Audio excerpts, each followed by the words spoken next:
భారీ వర్షాలు వరదలతోటి ఉమ్మడి కర్నూలు జిల్లాలో వాగులు వంకలు పొంగి పొర్లుతున్నాయి.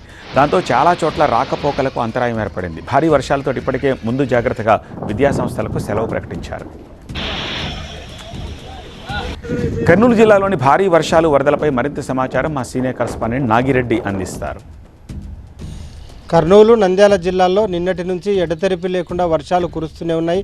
ఎక్కడ చూసినా వాగులు వంకలు ప్రవహిస్తున్నాయి. కృష్ణా, హంద్రి, కుందు, వేదవతి నదులు ఉధృతంగా ప్రవహిస్తున్న పరిస్థితి ఉంది. ముంపు ప్రాంతాల వారందరూ కూడా జాగ్రత్తగా ఉండాలని అధికారులు హెచ్చరికలు జారీ చేశారు. ముందు జాగ్రత్త చర్యగా అన్ని విద్యా సంస్థలకు ఈరోజు సెలవులు కూడా ప్రకటించిన పరిస్థితి ఉంది.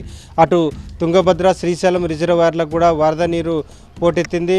తుంగభద్ర నదికి 80,000 క్యూసెక్కుల నీరు ఇన్ఫ్లోగా ఉండటంతో 22 గేట్లు ఎత్తి నీటిని దిగువకు విడుదల చేశారు.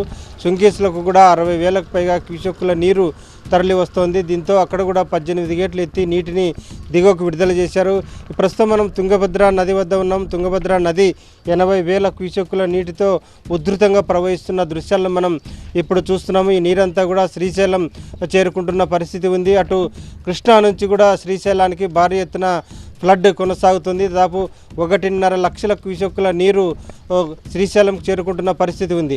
అటు కృష్ణా, ఇటు తుంగభద్ర 2 నదుల నుంచి 2 లక్షల క్యూసెక్కుల నీరు శ్రీశైలం చేరుకుంటోంది. దీంతో శ్రీశైలం డ్యామ్ 3 గేట్లు ఎత్తి నీటిని సాగర్కు విడుదల చేస్తున్న ఆ పరిస్థితి ఉంది. ఎక్కడ చూసినా కూడా ఈ భారీ వర్షాల కారణంగా ప్రధాన రహదారులపై వాగులు వంకలు ప్రవహిస్తుండటంతో రాకపోకలు పూర్తిగా నిలిచిపోయాయి. నందికొట్కూరు, హాజీనగర్ తదితర కాలనీల్లో ఇళ్లలోకి నీరు చేరుకుంది.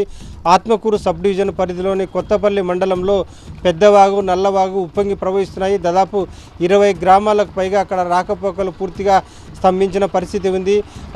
ఆస్పరి, ఎమ్మిగనూరు మధ్యలో ఉన్న హంద్రి కాలువపై నిర్మించిన బ్రిడ్జి పూర్తిగా కూలిపోయింది. ఇంత పెద్ద ఎత్తున వాగులు వంకలు పొంగి ప్రవహిస్తుండటంతో ఇంకా వర్షాలు కురుస్తుండటంతో ముందు జాగ్రత్తగా అన్ని విద్యాసంస్థలకు సెలవులు అయితే ఇప్పటికి ప్రకటించారు.